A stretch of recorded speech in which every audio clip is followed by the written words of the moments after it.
다리오는 고위 공직자 120명을 세워 각 지방을 다스리게 했습니다.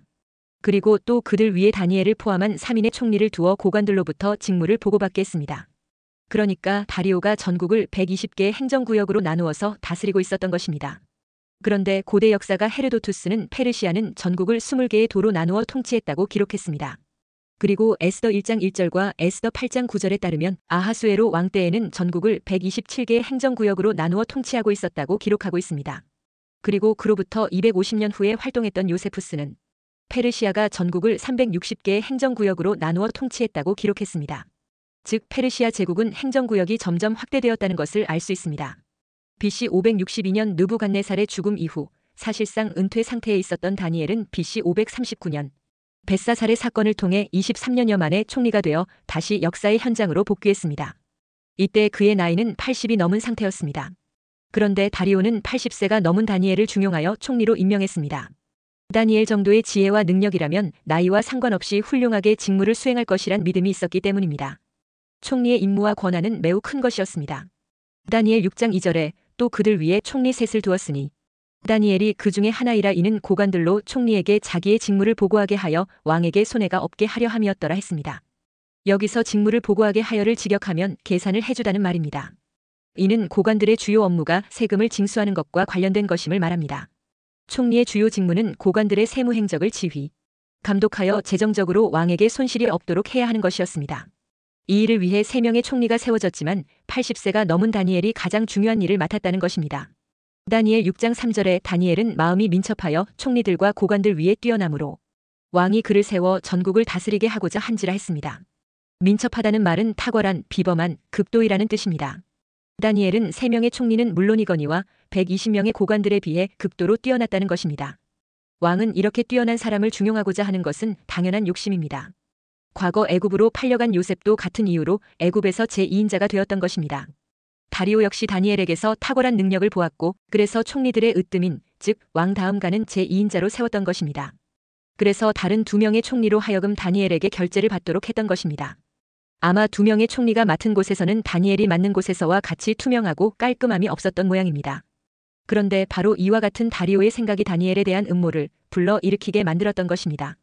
앞서 잘 나가는 사람을 시기하여 발을 걸거나 밀어 넘어뜨리는 사람이 있었던 것입니다. 다니엘은 이방인으로서 포로 출신입니다. 그런데 지금 본토인들보다 두각을 나타내고 있습니다. 그러자 본토인들은 자기들 위에 있는 다니엘을 떨어뜨릴 구실을 찾았던 것입니다. 그러나 그들은 다니엘에게서 어떤 구실도 찾을 수 없었습니다. 아무리 털어보아도 깨끗한 것입니다. 고관들과 총리들이 국사에 대하여 다니엘을 고발할 근거를 찾고자 했으나 아무 근거도 아무 허물도 찾지 못했던 것입니다. 왜냐하면 다니엘은 다리오에게 충성을 다함에 있어서 그릇된 사건이나 허물이 없었기 때문입니다. 국사에 있어서 실수도 없었고 또한 부정도 없었다는 것입니다. 그러니 다리오가 다니엘을 총애할 만했던 것입니다. 그러나 이런 충성스러운 자에게도 시기와 질투에 따른 음모가 있었던 것입니다. 국사에서 아무런 그릇됨과 허물도 찾지 못한 총리와 고관들은 다니엘의 신앙에서 허물을 찾고자 했습니다. 다니엘 6장 5절에 그들이 이르되 이 다니엘은 그 하나님의 율법에서 근거를 찾지 못하면 그를 고발할 수 없으리라 하고 했습니다. 그러니까 다니엘은 유대의 율법을 철저히 지키는 자이니 그것을 이용해 고발하자는 것입니다. 대적들의 눈에도 다니엘은 어떤 경우에서도 하나님의 뜻을 존중하고 그분의 뜻대로 행할 사람으로 보였던 것입니다.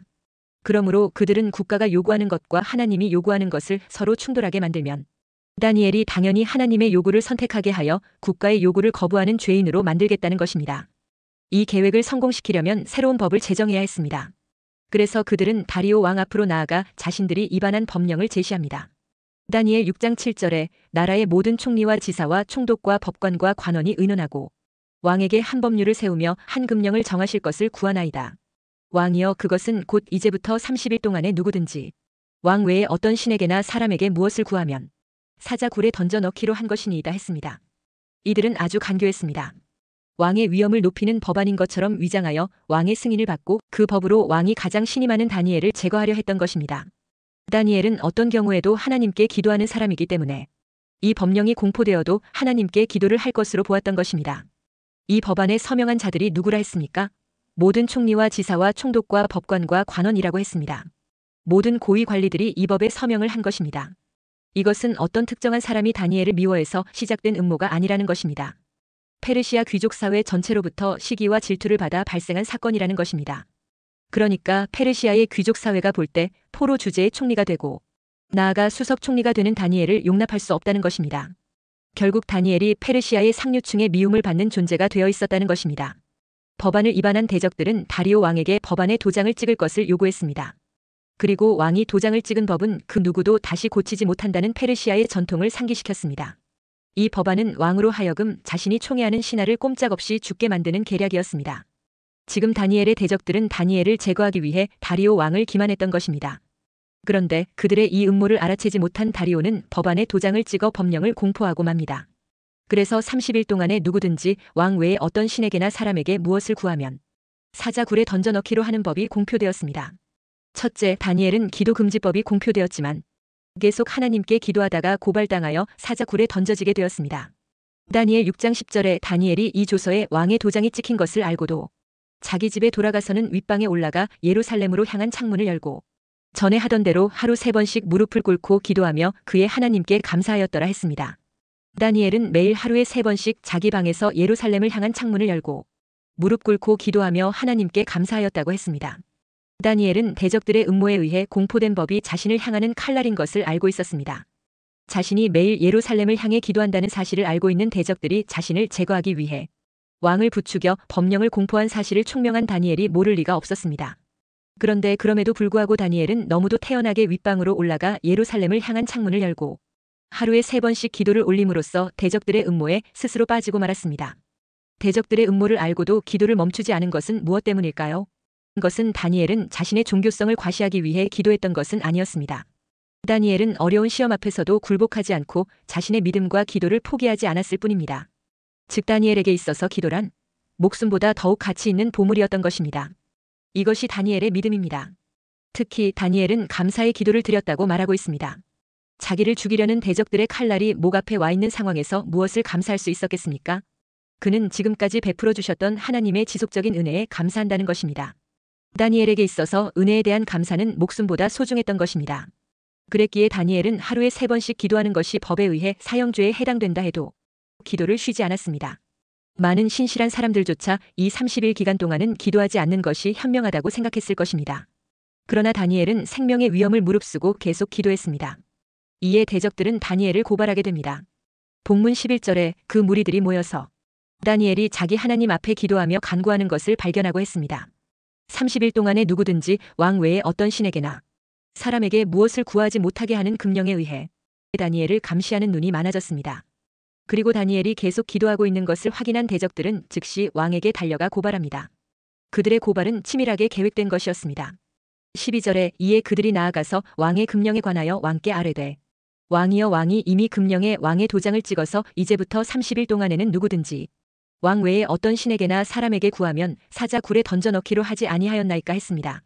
그리고 그들은 왕이 공포한 법은 왕도 바꿀 수 없는 것이 페르시아의 전통이라는 사실을 다시 확인합니다. 그러자 아직 그들의 음모를 눈치채지 못한 왕은 그들의 음모에 장단을 맞춰 말합니다. 12절 하반절에 왕이 대답하여 이르되 이 일이 확실하니 메대와 바사에 고치지 못하는 규례니라 하는지라 했습니다. 이로써 다리오 왕은 다니엘을 살릴 수 있는 길을 스스로 차단해버리는 말을 하고 맙니다. 그러자 비로소 대적들은 이제 대놓고 다니엘을 고발합니다. 13절에 그들이 왕 앞에서 말하여 이르되 왕이여 사로잡혀온 유다 자손 중에 다니엘이 왕과 왕의 도장이 찍힌 금령을 존중하지 아니하고 하루 3번씩 기도하나이다 하니 했습니다. 여기서 다니엘을 고발하는 자들이 사로잡혀온 유다 자손 중에 다니엘이라고 말합니다. 다니엘은 엄연히 지금 총리 관직을 가지고 있었지만 그들은 포로 다니엘이라고 부르고 있습니다. 그만큼 그들은 다니엘에 대해 시기와 질투를 표출하고 있습니다. 말하자면 천한 신분을 가진 자가 그들보다 높은 자리에 앉은 총리가 된 것에 대한 분노가 있다는 것을 보여주고 있습니다. 그리고 그들은 다니엘이 왕과 왕의 조서를 무시했다는 점을 강조합니다. 포로가 주제넘게 총리가 되었음에도 불구하고 감히 왕과 왕의 법을 무시했다는 것입니다. 은혜를 원수로 갚는 못된 인간이라는 점을 강조하고 있습니다. 이제사 다리오 왕은 저들이 그간에 했던 법령 제정에 관한 건이 다리오 왕을 높이기 위함이 아니라 다니엘을 제거하기 위한 것임을 깨닫게 된 것입니다. 그래서 그는 14절에 왕이 이 말을 듣고 그로 말미암아 심히 근심하여 다니엘을 구원하려고 마음을 쓰며 그를 건져내려고 힘을 다하다가 해가 질 때에 이르렀더라 했습니다. 무슨 말입니까? 다리오 왕이 다니엘을 고발한 자들에게 그 기소를 취하하도록 설득했다는 것을 알 수 있습니다. 그러나 다니엘을 기소한 그들은 오히려 엄중한 심판을 요구합니다.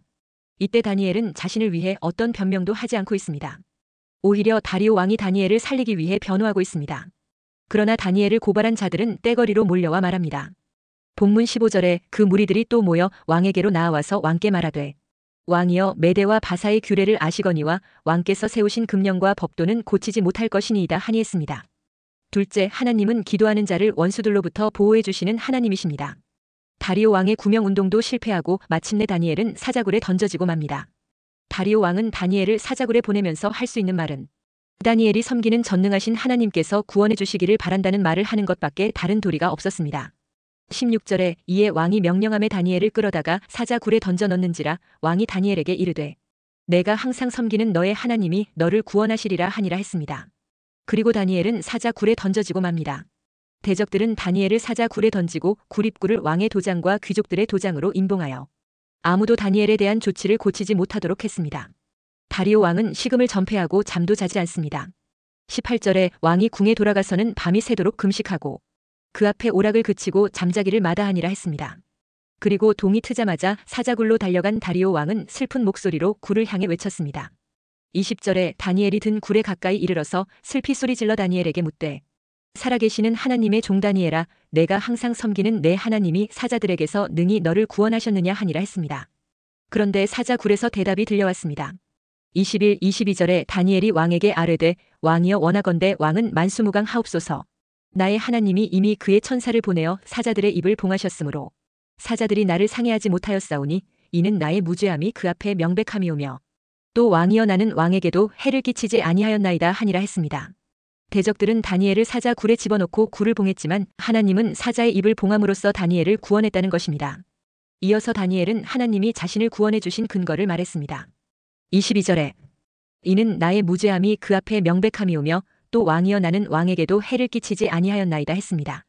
그러니까 하나님에게도 죄를 범한 바가 없고 왕에게도 해를 끼치지 않았음을 인하여 하나님이 천사들을 보내어 자신을 구원하셨다는 주장입니다. 다니엘은 자신이 사자굴에 들어간 일을 하늘의 재판으로 간주하고 있었던 것입니다. 고대 근동에는 신적인 하늘의 재판이 있었습니다. 이 재판의 논리는 간단했습니다. 만약 이 사람이 죄가 있다면 신들이 죽일 것이요 죄가 없다면 신들이 살려줄 것이라는 것입니다. 여기서 가장 흔한 방법은 재판을 받은 자를 배에 태워 깊은 강 가운데까지 데리고 가서 빠뜨립니다. 살아남으면 죄가 없는 것이고 죽으면 죄가 있다는 것입니다. 성경에도 이와 유사한 경우가 있습니다. 민수기 5장에 나오는 간음한 여인에 관한 규례가 그러합니다. 남편이 아내의 간음을 의심하는데 증거도 없고 증인도 없다면 그 가정은 고통스러울 것입니다. 의심하는 남편은 아내를 구타할 것이고 구타 중에 아내가 죽을 수도 있습니다. 그러므로 남편이 아내를 의심할 경우 남편과 아내는 제사장에게 나아가 심판을 요구할 수 있습니다. 제사장은 의심받는 아내에게 저주의 물을 마시게 하고 하늘의 심판을 기다릴 수 있습니다. 그러나 만약 여인에게 죄가 있다면 널쩍 다리가 마르고 배가 부어오를 것입니다. 그러면 백성들은 돌로 쳐 죽일 것입니다. 그러나 죄가 없다면 변화가 없을 것입니다. 그렇다면 하나님으로부터 무죄함을 인정받게 됩니다. 다니엘은 바로 그 저주의 잔을 마신 것입니다. 그런데 살았습니다. 이는 하나님에게도 범죄하지 않았으며 또한 왕에게도 범죄하지 않았다는 하나님의 선언이었습니다. 다니엘은 바로 이 점을 말하고 있는 것입니다. 다리오 왕은 즉시 다니엘을 사자굴에서 끌어올리게 합니다. 살펴보니 조금도 상한 곳이 없었습니다. 그러자 이제 왕은 다니엘을 고발했던 자들을 체포하고 그들을 사자굴에 던져 넣었습니다. 그들도 하늘의 신적인 재판을 통과해 보라는 것이었습니다. 그들에게 죄가 없다면 살아남을 것이라는 것입니다. 그러나 죄가 있다면 죽을 것입니다. 본문 24절에 왕이 말하여 다니엘을 참소한 사람들을 끌어오게 하고 그들을 그들의 처자들과 함께 사자굴에 던져 넣게 하였더니 그들이 굴 바닥에 닿기도 전에 사자들이 곧 그들을 움켜서 그 뼈까지도 부서뜨렸더라 했습니다. 다니엘을 참소한 그들은 죄가 있었던 것입니다. 시기와 질투로 사람을 죽이려 했던 죄, 섬겨야 할 왕을 속인 죄, 왕의 재산을 탕진했던 죄가 있었던 것입니다. 이들은 마치 모르드게와 이스라엘 사람들을 미워하여 처형하려고 높은 장대를 세웠다가 오히려 자신이 그 장대에 달려 죽게 된 하만과 같은 신세가 되고 말았습니다. 셋째, 모든 것이 사람의 재주와 술수에 달린 것이 아니라 하나님의 손에 달려 있습니다. 하나님은 모든 것이 하나님의 손에 달려 있다는 사실을 다니엘을 대적의 손에서 구원하심으로 똑똑히 보여주었습니다. 사건이 마무리되자 다리오는 조서를 내렸습니다.